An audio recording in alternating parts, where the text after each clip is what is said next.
और शुरुआत तो बड़ी खबर से करेंगे। शिमला से सुक्खू सरकार का बड़ा फैसला लिया है। कर्मचारी चयन आयोग को भंग कर दिया है। सारा काम प्रदेश लोक सेवा आयोग देखेगा। पेपर लीक मामलों के मद्देनजर यह बड़ा फैसला लिया गया है। जांच पूरी होने तक आयोग भंग रहेगा। आयोग को लेकर सीएम सुखविंदर सिंह सुक्खू का बड़ा बयान सामने आया है। पिछले 3 साल से पेपर लीक हो रहे थे। 3 सालों से पेपर बेचे जा रहे थे।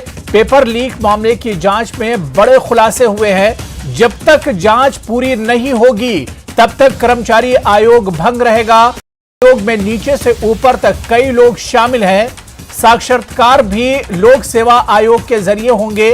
कर्मचारी चयन आयोग के कर्मचारी सरप्लस पूल में डाले गए।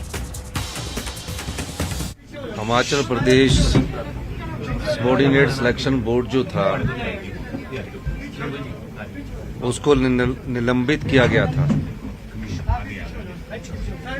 हमीरपुर में इस चयन योग में जो भर्तियां हो रही थी उस पर धांधली पाई गई थी और उसको हमने जब किया उसके बाद उसकी इंक्वायरी हमने एक आईएएस ऑफिसर अभिषेक जैन जो सेक्रेटरी एजुकेशन थे उनको सौंपी, जो डिपार्टमेंटल के द्वारा इंक्वायरी की जानी थी।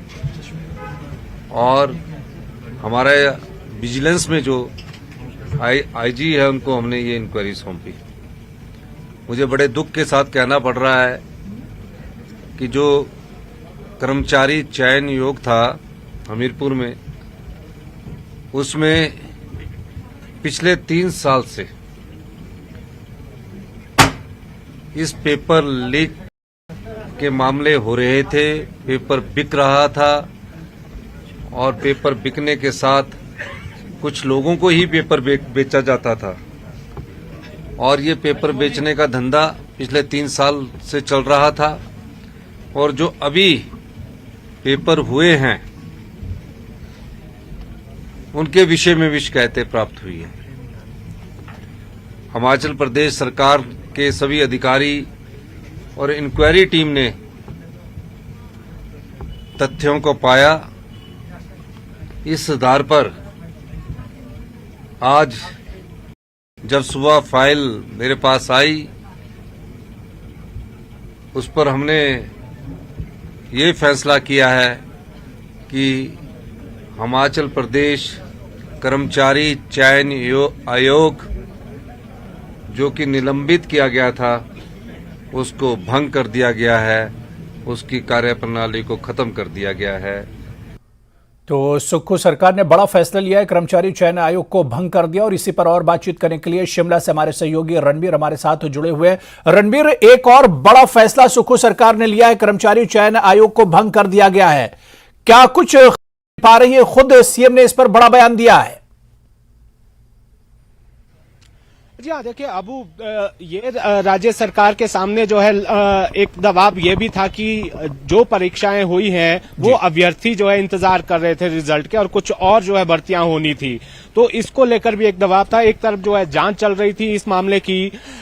शिक्षा विभाग जो है डिपार्टमेंटल इंक्वायरी कर रहा था और विजिलेंस जो है भ्रष्टाचार को लेकर जो है जिस तरह से पैसे का लेन देन का मामला सामने आया था, पेपर लीक का मामला सामने आया था, उसकी भी जांच जो है चल रही थी। तो अब मुख्यमंत्री ने ये कहा है कि बहुत दुख के साथ ये उन्हें कहना पड़ रहा है, ये जो कर्मचारी आयोग चयन आयोग है इसको जो है भंग करना पड़ेगा और उसे भंग कर दिया गया है। देखिए इस मसले की गंभीरता को देखिए, हजारों अभ्यर्थी जो है इंतजार कर रहे थे भर्ती का। लेकिन बड़ा सवाल इसमें ये है कि मुख्यमंत्री ने ये कहा कि पिछले 3 सालों से जो है यहाँ पर लगभग सारे पेपर जो हैं वो लीक किए गए, कुछ लोगों को जो है बेचे गए। तो जाहिर सी बात है इसमें भी इंक्वायरी होगी। अब उनका क्या होगा कि जो पिछले 3 सालों में जो नौकरी लगे हैं, चाहे वो पेपर जिन्होंने खरीदा है उसके माध्यम से लगे, तो इस सवाल को लेकर मुख्यमंत्री ने यह कहा है कि जांच जो है की जाएगी, इसको वेरीफाई किया जाएगा,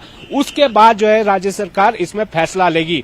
अब तक जितने एग्जाम जो है वो शेड्यूल्ड थे, जैसे बहुत सारे एग्जाम जो है संस्था को करने होते थे, आयोग को करने होते थे, वो सारी जिम्मेदारी अब जो है Himachal Pradesh public service commission को दे दी गई है। अब लोक सेवा आयोग ही वो चाहे वो परीक्षा जो पहले से शेड्यूल थी उनको करवाया जाएगा, या फिर जो परीक्षाएं हो चुकी है जिनके परिणाम आ चुके हैं, जो भर्ती प्रक्रिया जो है लंबित थी जिसमें डॉक्यूमेंट जो है होते हैं वो वेरीफाई किए जाते हैं, वो प्रक्रिया भी अब लोक सेवा आयोग करेगा। ये फैसला जो है राज्य सरकार ने किया है और फिलहाल जब तक इंक्वायरी पूरी नहीं होती इस मामले की तब तक जो है आयोग को भंग कर दिया गया है, ऐसा मुख्यमंत्री ने बिल्कुल। कहा। रणबीर, क्या सरकार के इस फैसले को ये मानकर चला जाए कि इस फैसले से जहां पर बहुत बड़ा एक वर्ग होगा जो खुश होगा, वहीं पर एक सेक्टर ऐसा भी होगा, एक वर्ग ऐसा भी होगा जहां पर नाराजगी भी होगी?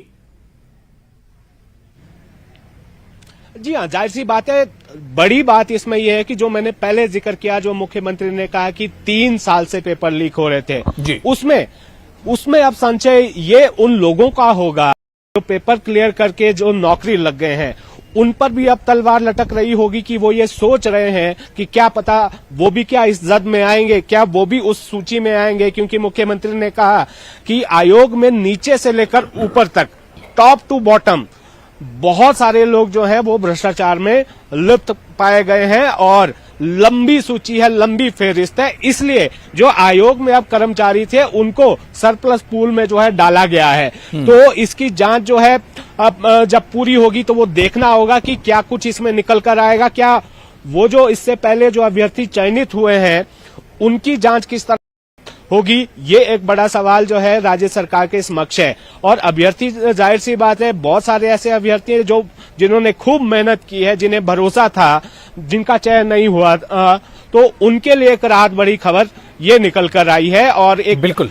फेरिस्त यहाँ पर देखिए कितनी लंबी चौड़ी है बेरोजगारों की, और सरकारी भर्ती बेहद कम निकल कर आती है। अगर हम रोजगार की दृष्टि से देखें तो हिमाचल में जितना रोजगार सरकारी क्षेत्र में है वो कुल रोजगार का 2 से 3% से ज्यादा नहीं है। तो ऐसे में जो है कुछ वर्ग जो है, जाहिर सी बात है, किसी को निराशा होगी, लेकिन यहाँ पर एक फैसला जो जिस तरह से सुखू ने किया है इसकी सराहना तो होनी चाहिए, लेकिन उन अभ्यर्थियों के भविष्य के बारे में बिल्कुल जाहिर सी बात है कि ये एक बड़ा फैसला जो सुखू सरकार ने लिया है। बहुत बहुत शुक्रिया रणबीर हमारे साथ जुड़ने के लिए। तो सुखू सरकार का बड़ा फैसला, कर्मचारी चयन आयोग को भंग करने का फैसला लिया गया और सारा जो काम है वो प्रदेश लोक सेवा आयोग अब देखेगा। और पेपर लीक मामलों के मद्देनजर सरकार ने यह बड़ा फैसला लिया है।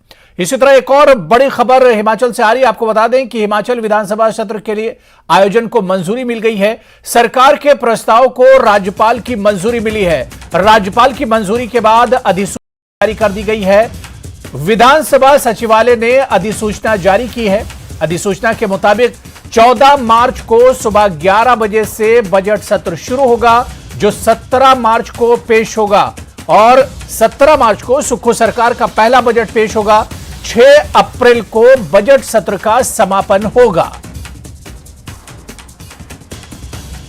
और इस बजट सेशन पर और बातचीत करने के लिए, इसकी मंजूरी मिलने के लिए, इस पर और बात करेंगे हमारे सहयोगी शिमला से रणबीर एक बार फिर से हमारे साथ जुड़ चुके हैं। रणबीर, एक और बड़ी खबर हिमाचल से आ रही है कि विधानसभा सत्र के आयोजन को मंजूरी मिल गई, यानी सुखू सरकार का पहला बजट पेश होने का रास्ता साफ हो गया है।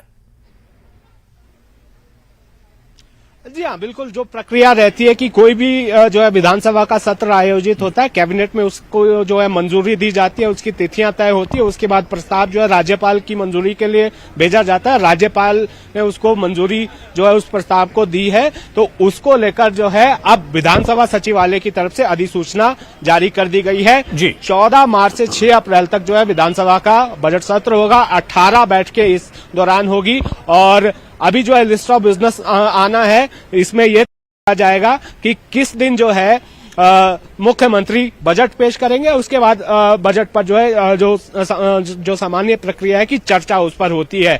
अभी ये भी जानकारी आनी बाकी है कि वैसे तो हमने देखा है कि बजट सत्र में जो है राज्यपाल का अभिभाषण होता है। अब ये भी देखना होगा कि राज्यपाल का अभिभाषण इसमें होता है या नहीं, क्योंकि नए राज्यपाल आए हैं। वो जाहिर सी बात है कि ऐसी परंपरा तो रही है, ये देखने वाली बात होगी। लेकिन हाँ, सुक्खू सरकार का ये पहला बजट सत्र है और इस कार्यकाल की बात करें तो विधानसभा सत्र ये दूसरा है, क्योंकि शीतकालीन सत्र जो है धर्मशाला में आयोजित किया गया था। जी बिल्कुल रणबीर, बहुत बहुत शुक्रिया। तो इस तरह से विधानसभा सत्र के आयोजन को मंजूरी मिल गई है। सरकार के प्रस्ताव को राज्यपाल की मंजूरी मिली है और आपको बता दें कि 14 मार्च को सुबह 11 बजे से बजट सत्र शुरू होगा और 17 मार्च को सुक्खू सरकार पहला बजट पेश करेगी।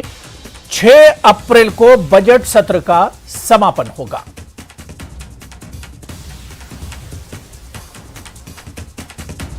और इस वक्त बड़ी खबर आपको बता दें कि सीएम सुक्खू का दिल्ली दौरा है। पार्टी आलाकमान से मुलाकात करेंगे। मंत्रिमंडल पर भी चर्चा संभव है। केंद्र मंत्रियों से भी बातचीत कर सकते हैं, मुलाकात कर सकते हैं। इसके कहा जा रहा है कि कांग्रेस के राष्ट्रीय अधिवेशन में शामिल होंगे सीएम सुक्खू। तो वहीं पर अलवर में विधायक राजेंद्र राणा के बेटे की शादी में भी शामिल होने का प्रोग्राम है। और क्योंकि सीएम के इस दौरे पर और जानकारी हम लेंगे, रणवीर हमारे सहयोगी एक बार फिर से हमारे साथ शिमला से जुड़ चुके हैं।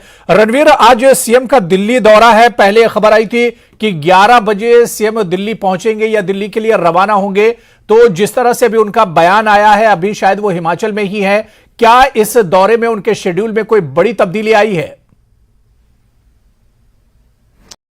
जी हाँ, देखिए, पहले जो मुख्यमंत्री कार्यालय से सूचना आई थी कि यहां से जो है मुख्यमंत्री दिल्ली के लिए रवाना होंगे, 11 साढ़े 11 बजे का समय था। लेकिन अब जिस तरह से मुख्यमंत्री ने अभी एक प्रेस को ब्रीफ किया है, उसमें ये शायद गंभीर मसला था, उसको लेकर ये बताया गया कि थोड़ा और जो है मुख्यमंत्री रुकेंगे। अब ये जानकारी निकल कर आई है कि शायद 2:30 बजे यहां से मुख्यमंत्री दिल्ली के लिए रवाना होंगे।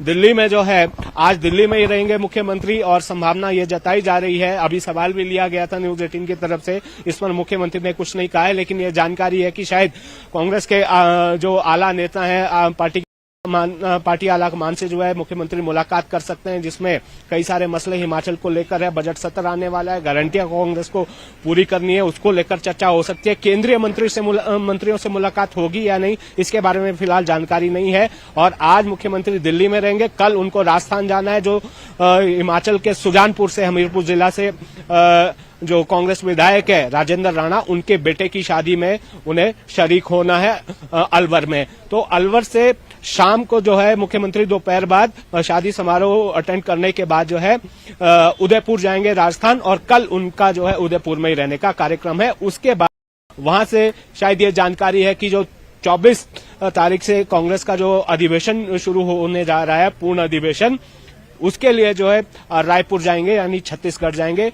27 तक मुख्यमंत्री 26 तक जो है मुख्यमंत्री वहीं रहेंगे और 26 के बाद ही हिमाचल या शिमला लौटने का मुख्यमंत्री का कार्यक्रम है। और ये भी जानकारी आ रही है कि शायद 27 फरवरी को जो है कैबिनेट की बैठक भी मुख्यमंत्री कर सकते हैं।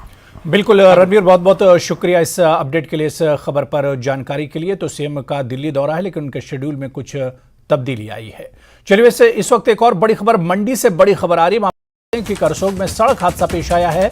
स्कूली बच्चों की बस हादसे का शिकार हुई है। ब्रेक फेल होने के कारण यह हादसा पेश आया है। कुछ बच्चे इसमें घायल बताए जाते हैं। घायल बच्चों को करसोग हॉस्पिटल में भर्ती कराया गया है। पुलिस और प्रशासन घटना स्थल के लिए रवाना हो गए हैं।